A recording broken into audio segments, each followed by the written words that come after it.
আসসালামু আলাইকুম। সোনাগাজীর সম্মানিত এলাকাবাসী, আপনারা জানেন এই ক্লান্তি লগ্নে বাংলাদেশ সেনাবাহিনী বাংলাদেশ শান্তি শৃঙ্খলার জন্য দায়িত্বরত আছে। এর ধারাবাহিকতায় আপনাদের এলাকা বা আপনাদের প্রতিবেশী কেউ যদি কোন প্রকার লুটতরাজ, ভাঙচুর, অগ্নিসংযোগ এবং বিভিন্ন প্রকারের হুমকি দামকি যদি দিয়ে থাকে এবং আপনাদের পাশে যারা সংখ্যালঘু আছে তাদেরকে কোনো প্রকার উচ্ছেদ বা হুমকি এবং তাদের ঘর বা বিভিন্ন জিনিস উচ্ছেদ করার কোনো পরিকল্পনা করে, দয়া করে আপনারা আমাদেরকে অবগত করবেন।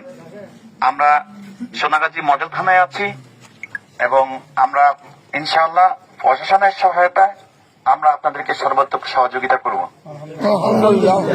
সো আপনারা সকলে ভাই ভাই, কেউ হানাহানি, মারামারি, কাটাকাটির মধ্যে যাওয়ার দরকার নেই।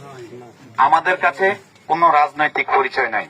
দুষ্কৃতকারী সে অপরাধী, সে কোনো দলের হতে পারে না। অতএব আমরা চাই দেশে শান্তি, আর বাংলাদেশ সেনাবাহিনী অবশ্যই দেশের শান্তির জন্য সর্বদা নিয়োজিত আছে, ইনশাল্লাহ থাকবে।